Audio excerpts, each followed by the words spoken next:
الحمد لله رب العالمين والصلاة والسلام على سيد الأنبياء والمرسلين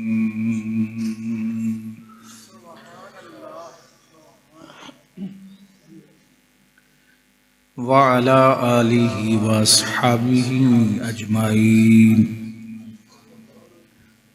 أما بعد فأعوذ بالله من الشيطان الرجيم بسم الله الرحمن الرحيم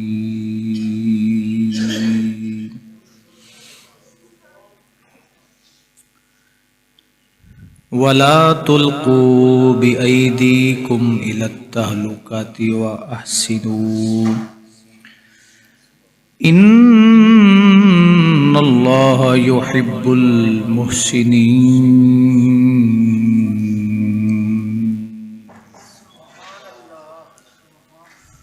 آمنت بالله صدق الله العظيم وبلغنا رسوله النبي الكريم الأمين إن الله وملائكته يصلون على النبي يا أيها الذين آمنوا صلوا عليه وسلموا تسليما الصلاة والسلام عليك يا سيدي يا رسول الله الصلاة والسلام عليك يا سيدي يا رحمة للعالمين وعلى آلك وأصحابك يا إمام الأنبياء والمرسلين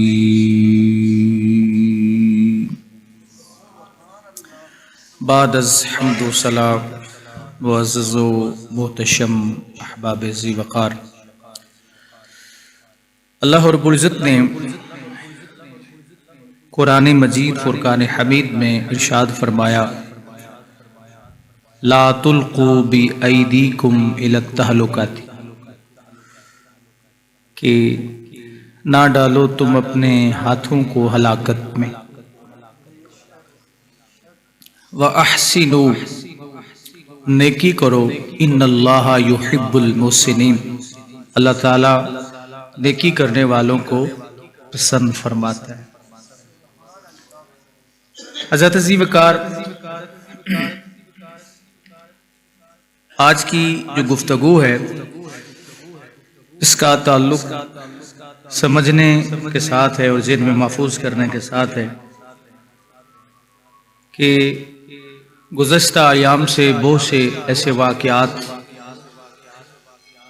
ہمارے معاشرے میں ہو رہے ہیں جس سے بہت سے لوگ اپنے آپ کو ہلاکت میں ڈالتے ہیں، اور وہ ہے خودکشی۔ بہت سے نوجوان، بہت سی عورتیں اور بہت سے اچھے بھلے پڑھے لکھے حضرات جو ہے اس موت سے ہمکنار ہو رہے ہیں۔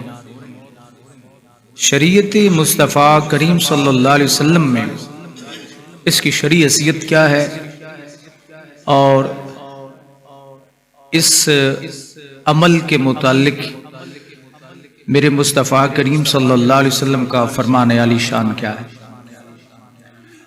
تو اس مضمون پہ چند احادیث صحیح مسلم شریف میں جو حضرت امام مسلم رضی اللہ تعالیٰ عنہ نے نقل فرمائی ہیں مختلف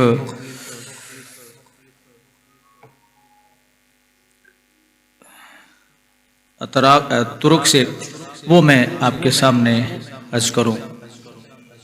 رب ذوالجلال نے قرآن میں ارشاد فرمایا ہے کہ اپنے آپ کو ہلاکت میں نہ ڈالو۔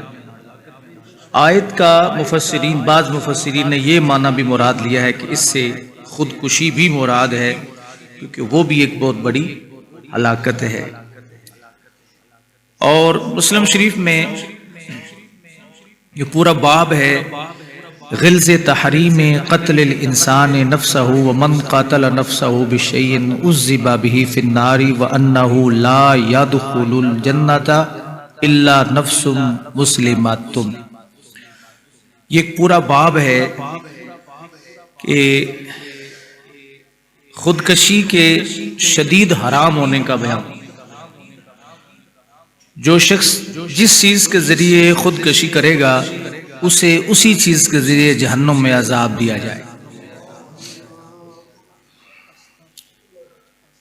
اب اس پہ میرے آقا کریم صلی اللہ علیہ وسلم کے فرمانات جو ہیں وہ میں آپ کے گوش گزار کرتا جاؤں گا، اور ان احادیث کا مفہوم جو وہ آپ نے ذہن میں رکھنا ہے۔ جہاں بھی بیٹھے ہیں، جدھر بھی بیٹھے ہیں، جو حدیث آپ کو یاد رہ جائے، جس کا مفہوم ذہن میں ہو، اس کو ضرور بیان کریں۔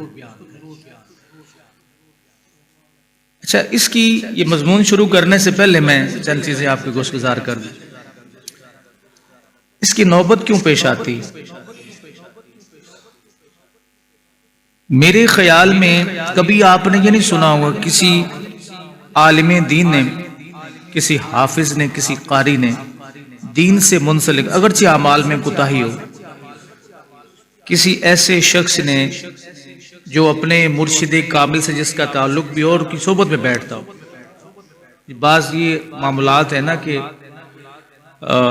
مرید تو لوگ ہو جاتے ہیں اور سال ہر سال رابطے میں نہیں آتے، تو ایسی بیعت کا کوئی فائدہ نہیں ہے۔ یا تو آپ مطمئن نہیں ہیں، یا اپنے مرشد کامل جو ہیں ان سے جان بوجھ کے ملاقات نہیں کرتے۔ اگر آپ مطمئن نہیں ہیں تو آپ اپنی بیعت بدلیں، کیونکہ بیعت کا مقصد بھی دین مصطفیٰ کریم علیہ السلام سکھانا ہوتا ہے۔ اور اگر آپ مطمئن ہیں لیکن جان بوجھ کے نہیں جاتے تو پھر آپ کے بیعت ہونے کا فائدہ کوئی نہیں ہے۔ تو جو لوگ اللہ تعالیٰ کے ولیوں کی صحبت میں بیٹھتے ہیں، علماء کی صحبت میں بیٹھتے ہیں، ان سے ان کا تعلق ہے۔ کسی بھی ایسے شخص نے آج تک خودکشی نہیں کی، خودکشی کسی بھی ایسے بندے نے نہیں کی۔ جتنے بھی لوگ خودکشی کرتے ہیں ان میں کثیر جہلا، جن کا دین کے ساتھ وابستگی جن کی نہیں ہوتی، اور یا سکول زدہ، جنہوں نے صرف سکول کی تعلیم پڑھی ہوتی ہے، انہوں نے زندگی میں کبھی گوارا ہی نہیں کیا ہوتا کہ وہ کسی کے پاس جا کے بیٹھے ہیں۔ انہیں شیطان ساری زندگی وقت ہی نہیں دیتا، اور ایسے لوگ اکثر یہ جنازوں پہ آتے ہیں یا فوتگی پہ آتے ہیں، اور بعض ایسے ہوتے ہیں، میں تو بدقسمتی سمجھوں گا، کہ جو عید کے دن بھی نماز نہیں پڑھتے۔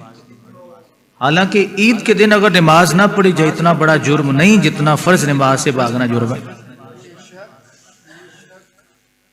تو چونکہ معاشرے میں مشہور ہے کہ فلاں تو عید کی نماز بھی نہیں پڑھتا، تو یہ بات اس تناظر میں کی جاتی ہے کہ وہ نماز سے بڑا ہی دور ہے، حالانکہ عید کی نماز سے زیادہ ضروری فرض نماز ہے، فجر ہے، ظہر ہے، عصر ہے، مغرب ہے، عشاء ہے۔ رسول اللہ صلی اللہ علیہ وسلم نے فرمایا کہ جس نے جان بوجھ کے ان نمازوں میں سے کسی ایک نماز کو ترک کیا، اللہ اس کا نام جہنم کے دروازے پہ لکھ دے۔ اللہ اکبر۔ تو کثیر لوگ جو ہمارے معاشرے میں خودکشی کرتے ہیں وہ دین سے دور بلکہ دین سے بیزار ہے، دین سے بیزار ہے۔ تو اس لیے یہ مضمون بڑا ضروری تھا، کیونکہ پچھلے ہفتے میں بھی یہ ایک ایسا واقعہ ہوا، اور یہ اکثر ہوتے رہتے ہیں۔ اور اب جس کے گھر یہ واقعہ ہوا وہاں جا کر اگر آپ یہ مضمون چھیڑیں تو میزبان کی اس میں انسلٹ ہوتی، کسی کو پتہ ہوتا ہے، کسی کو پتہ نہیں ہوتا، کیونکہ رسول الاسلام وہ دین مقدس ہے جو عیبوں پہ پردے ڈالتا ہے۔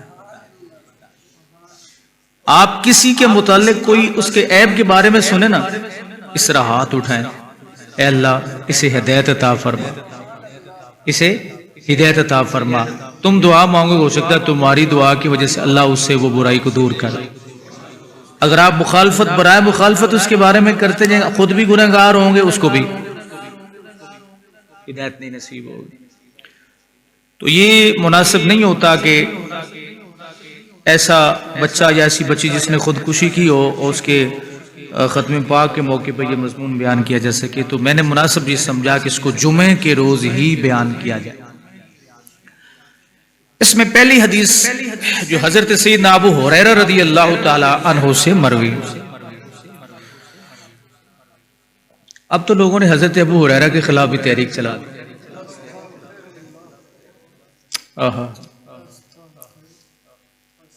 حضرت ابو ہریرہ رضی اللہ تعالیٰ عنہ کے متعلق بھی معاذ اللہ کہ یہ جھوٹ بولا کرتے تھے۔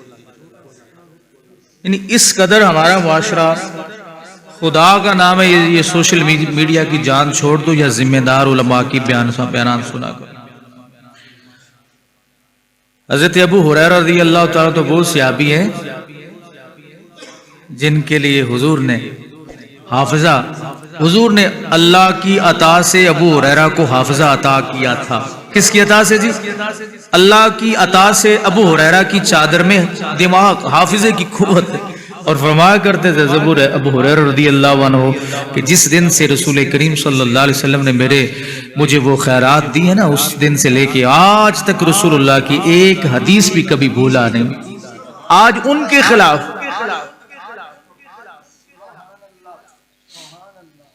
حضرت سیدنا ابو ہریرہ رضی اللہ تعالیٰ عنہ سے مروی ہے، آپ فرماتے ہیں کہ رسول اللہ صلی اللہ علیہ وسلم نے ارشاد فرمایا کہ جو شخص کسی ہتھیار کے ذریعے خودکشی کرے وہ جہنم میں ہمیشہ اسی ہتھیار کے ذریعے خود کو مارتا رہے گا۔ پہلی حدیث اس مضمون کی۔ انسان سمجھتا ہے کہ شاید میں اپنے آپ کو مار کے آزاد ہو جاؤں گا۔ والد صاحب فرمایا کرتے تھے کہ بندہ سمجھتا ہے نا کہ اس دنیا سے بندہ آزاد ہو جائے گا، لیکن فرماتے آگے وہ بانس لے کے کھڑے ہو اللہ کے فرشتے، لمبے لمبے ون جنہوں نے بنائے ہوئے ہیں۔ تم کیا سمجھتے ہو کہ ادھر سے سکون ہوگا اور ہم قبر میں پہنچیں گے؟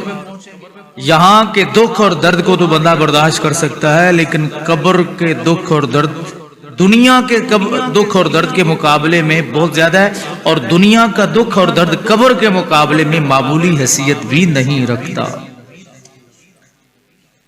کتنے خوبصورت نوجوان، کتنی خوبصورت بیٹیاں، بیویاں، بہنیں جو حالات سے تنگ آ کر خودکشی کرتی، تو کیا سمجھتی ہیں کہ آگے یہ دنیا سے جان چھوٹ جائے گی اور مجھے قبر میں راحت نصیب ہوگی؟ جس نے قبر میں آنا ہے وہی منع کر رہا ہے، جس نے زیارت و پہچان کروانی ہے وہی فرما رہا ہے۔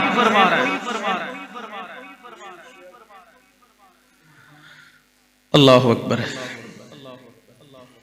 سرکار دو عالم صلی اللہ علیہ وسلم فرماتے ہیں وَمَنْ شَرِبَ سَمَّا، جس نے زہر پیا، جس نے زہر پیا اور زہر پی کے وہ فَقَتَلَ نَفْسَهُ، اس نے اپنے آپ کو مار ڈالا، تو رسول اللہ صلی اللہ علیہ وسلم فرماتے ہیں کہ وہ جہنم میں خالدم مخلدہ ہمیشہ اسی زہر کے عذاب میں مبتلا رہے گا۔ زہر پیتا رہے گا، اس کا جسم ختم ہو جائے گا، ٹھیک ہے، اس زہر چونکہ معدے کو کاٹ دیتی ہے، ٹکڑے بن کے زہر نکال دیتی، معدہ کٹ جاتا ہے سارا، تو اسی طرح یہ عمل بار بار اسے اسی عذاب میں مبتلا رکھے گا۔ تم سمجھے کہ شاید خودکشی کر کے میں آزاد ہو گیا، نہیں میرے بھائی، آزاد نہیں ہوا۔ رسول اللہ صلی اللہ علیہ وسلم نے فرمایا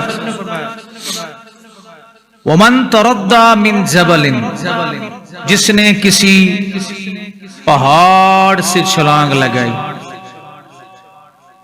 آپ کو یاد ہے مینار پاکستان سے بھی لوگوں نے چھلانگ لگائی تھی، وہ افغانی جو جہاز کے اوپر بیٹھ گئے، کملے، دنیا کی خاطر جہاز کے اوپر بیٹھے، تو وہ آپ کے علم میں وہ جہاز جب اڑا تو وہ گرنا شروع ہو گیا۔ اب کوئی آدمی جہاز کے پر کے اوپر بیٹھ جائے تو کیا سمجھتے بچ جائے گا؟ بے وقوف انسان ہے نا۔ ضروری نہیں کہ بندہ داڑھی رکھ کے بھی دین کے قریب ہو، داڑیاں ان سب کے رکھی ہوئی ہیں افغانیوں کی، لیکن سارے وہ دین کے قریب، نماز بھی پڑھ رہے ہیں اور ساتھ وہ سمجھتے ہیں اللہ. تو جس نے ومن تردى من جبل، جس نے پہاڑ سے چھلانگ لگائی، فقاتل نفسه، اس نے اپنے آپ کو قتل کیا، تو رسول اللہ صلی اللہ علیہ وسلم فرماتے ہیں فهو يتردى في نار جہنم خالدا مخلدا فيها ابدا. سرکار دو عالم صلی اللہ علیہ وسلم فرماتے ہیں کہ وہ جہنم میں اسی طرح اس کے لیے اسپیشل پہاڑ ہوگا، اور جس طرح کے پہاڑ سے دنیا سے وہ گرا تھا اسی طرح کے پہاڑ سے وہ بار بار گرتا رہے گا، مرتا رہے گا، بار بار گرتا رہے گا، مرتا رہے گا. یہ خودکشی کرنے والے کی سزا ہے. تم کیا سمجھے کہ شاید اس سے قبر میں بری ہو جائیں گے، قبر میں سکون مل جائے گا، دنیا سے جان چھوٹ جائے؟ جان نہیں چھوٹی، تم نے تو اپنے آپ کو حرام موت جو ہے. بڑا دکھ ہوا، یقین کریں. پچھلے دنوں ایک بچی نے، وہ 3-4 بچے چھوٹے چھوٹے 22-23 سال کی عمر، تو اس نے خاوند سے تھوڑا جھگڑا ہوا، اور وہ کتنے ایسے خوبصورت نوجوان. اب بنیادی وجہ جو اس عمل کی ہے وہ دین سے دوری ہے. اگر ان کے ذہن میں یہ احادیث ہوتی، اور یہ شاید ہم نے اس قرض کو ادا نہیں کیا، شاید ہم پیغام نہ پہنچا سکے، آپ کے ذہن میں وہ بات نہ آ سکی جس کی وجہ سے یہ خرابی ہوئی. تو بہرحال میں یہ اپنا قرض جو ہے وہ ادا کرنے کی کوشش کر رہا ہوں کہ پیغام آپ تک پہنچ جائے. اور آپ پر قرض یہ ہے کہ جس مجلس میں، جس محفل میں بیٹھے، ان احادیث کا مفہوم جو ہے لوگوں کے سامنے ضرور بیان کریں. وعدہ کرتے ہیں ہم؟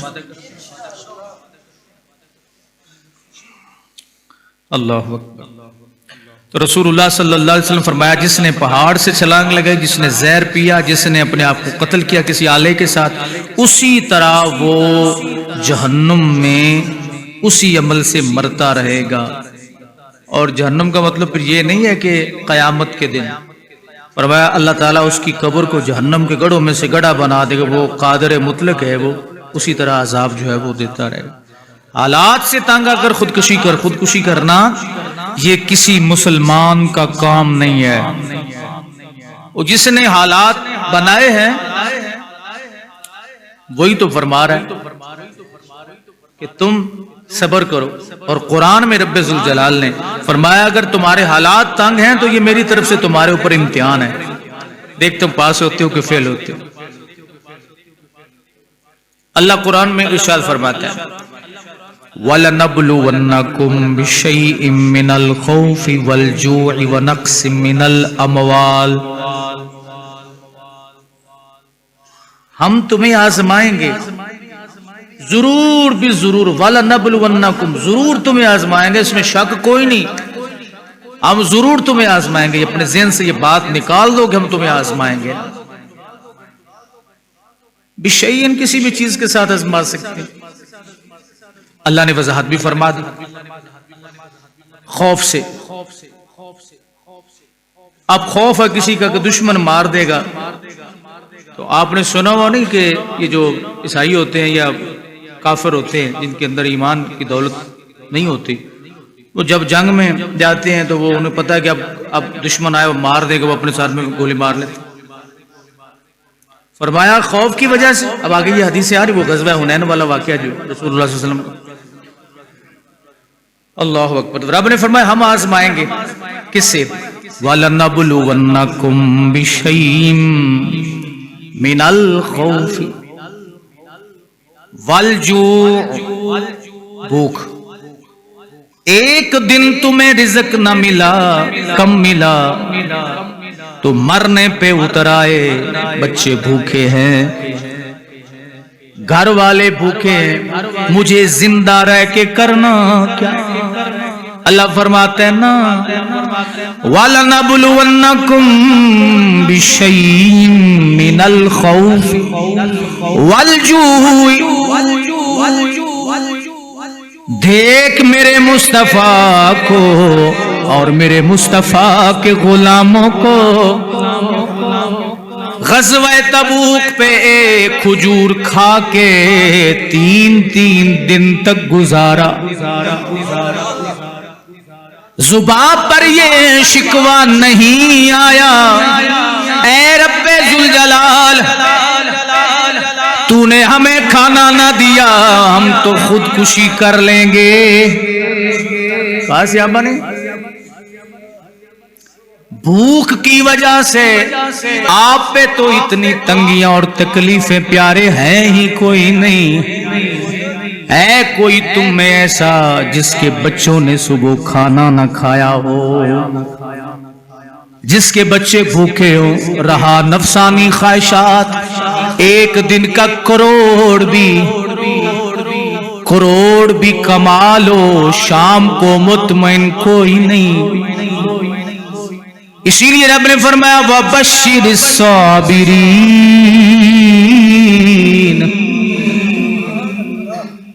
سمجھے, وَلَنَبْلُوَنَّكُمْ بِشَيْءٍ مِّنَ الْخَوْفِ وَالْجُوعِ وَنَقْصٍ مِّنَ الْأَمْوَالِ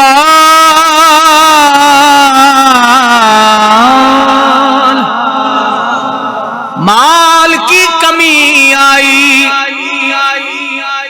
سردیوں میں 4 جوڑے بناتا تھا, اس سال ایک بنایا تو ناشکری میں نے زندہ رہ کے کرنا کیا ہے. اس سے بہتر ہے اپنے آپ کو ختم کر. اللہ فرماتا ہے وَلَا تُلْقُوا بِأَيْدِيكُمْ إِلَى التَّهْلُكَةِ, برباد نہ ہونا, تباہ نہ ہونا, میں تیرے ساتھ. ان اللہ یحب المحسنین, میں ہوں تیرے ساتھ, میری رحمتیں تیرے ساتھ. تو کیوں ہوتا ہے مجھ سے جدا. نقص من الاموال, مال کم ہوا تب بھی کیا جی میں زندہ نہیں رہوں گا, میں تنگ ہوں, اپنے بیوی بچے معاملات خراب ہیں, کام نہیں چلتا. یہی آپ کا عذر ہوتا ہے نا, دکان نہیں چلتی, گھر میں کام نہیں ہے. شاہ صاحب جی میں بڑا پریشان ہوں, آپ میرے لیے کچھ دعا کریں. کام نہیں, یہ پورا نہیں ہوتا, وہ پورا نہیں ہوتا. جب پورے ہو رہے ہوتے ہو تب تمہیں اللہ بھولا ہوتا ہے, تب خدا کو بھول جاتے ہو. اور جب پنجابی چند بڑاویں سے آ جاندے ہو اس لئے مڑ چیخ دے. جب مال کی کثرت ہوتی ہے, میرے مصطفیٰ سے پوچھا گیا یا رسول اللہ سب سے بہترین صدقہ کیا ہے. میرے مصطفیٰ نے فرمایا جس وقت تم تندرست ہو اور جس وقت ہاتھ بھی کھلا ہو, رزق کی فراوانی ہو, اس وقت تو اللہ کو بھول جاتے ہو. اور جب رزق میں کمی آتی ہے تو کہتے ہیں میں نے جی کے کرنا کیا ہے, اس سے بہتر ہے میں کوئی گولی کھا لو, خودکشی کر لو. لیکن رب ذوالجلال فرماتا ہے میرے مصطفیٰ نے فرمایا میدان میں. رسول کریم علیہ السلام فرماتے ہیں من قتل نفسه بحدیدۃ فحدیدته فی یدہ, جس نے کسی آلے سے اپنے آپ کو قتل کیا, حضور فرماتے ہیں وہ اسی طرح جہنم میں اپنے آپ کو مارتا رہے گا. اور فرمایا ومن شرب سما, جس نے زہر پیا فقتل نفسه فهو يتحساه فی نار جہنم خالدا مخلدا فیہا ابدا. کان کھول کے سن لو مصطفیٰ کے غلاموں, میرے نبی خود فرما رہے ہیں, اعلان کر رہے ہیں کسی بھول میں نہ رہنا. حالات سے تنگ آ کر اپنے آپ کو اگر مارا تو تمہاری قبر کو جہنم کے باغوں میں سے باغ بنائے, جہنم کے گڑھوں میں گڑھا بنا دیا جائے گا. پھر پتہ چل جائے گا۔ جس نے قبر میں آنا ہے، جس نے شفقت فرمانا ہے، جس نے زیارت کروانا ہے، جس کے تصدق سے قبر میں روشنی ہونی ہے، وہی یہ فرما رہا ہے قبر میں سرکار آئے تو میں قدموں پر گروں، قبر میں سرکار آئے تو میں قدموں پر گروں، اور فرشتے مجھ سے پوچھیں تو میں ان سے یوں کہوں، ان کے پائے ناز سے میں اے فرشتوں کیوں اٹھوں، مر کے پہنچا ہوں یہاں اس دلربا کے واسطے، مر کے پہنچا ہوں یہاں اس دلربا کے واسطے۔ اگر دلربا نے نظر پھیر لی، کہا تو میرا نہیں، میں نے تمہیں منع کیا تھا خودکشی نہ کرنا، حرام موت نہ مرنا، تو حرام موت مرا ہے، جا میرا تیرے ساتھ کوئی تعلق نہیں۔ جب رسول اللہ نے نظریں رسول اللہ پھیریں گے، شفاعت کرے حشر میں جو رضا کی سوائے تیرے کس کو قدرت ملی ہے، آج لے ان کی پناہ، آج مدد مانگ ان سے، پھر نہ مانیں گے قیامت میں اگر مان گیا۔ کان کھول کے سن، میرے مصطفیٰ پوچھیں گے اوہ تم تک میری یہ حدیث مسلم شریف والی پہنچی تھی کہ کوئی نہیں؟ جس نے اپنے آپ کو حالات سے تنگ آ کر قتل کیا، حضور فرماتے ہیں جیسے دنیا میں جس حالت میں مرے گا، میرے مصطفیٰ فرماتے ہیں ویسے ہی قبر میں بار بار مرتا رہے گا، اسے چین نہیں آئے گا، آرام نہیں آئے گا۔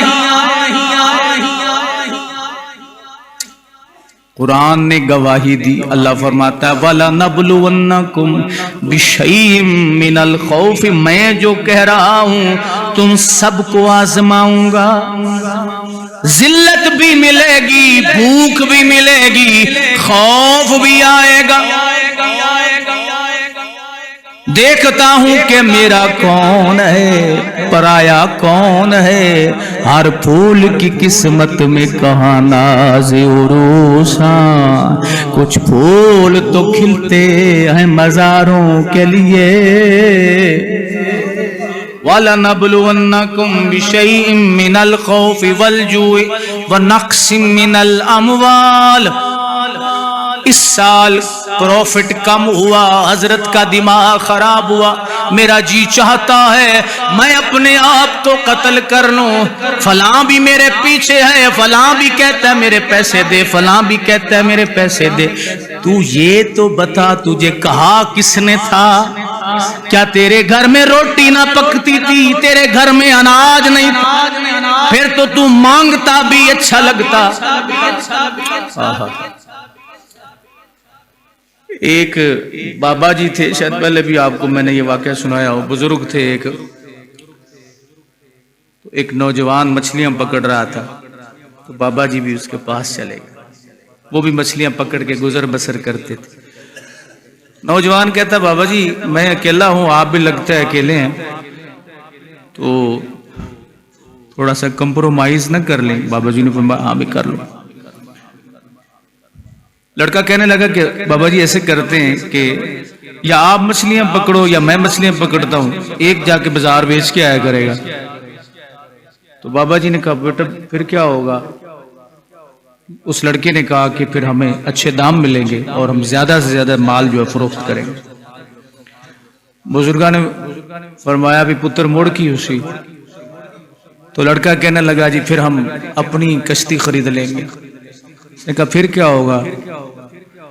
کشتی خریدنے کے بعد کہتے ہیں پھر ہم شپ بڑا جہاز لے لیں گے، بڑی جہاز لے لیں گے اور زیادہ مچھلیاں پکڑیں گے، پھر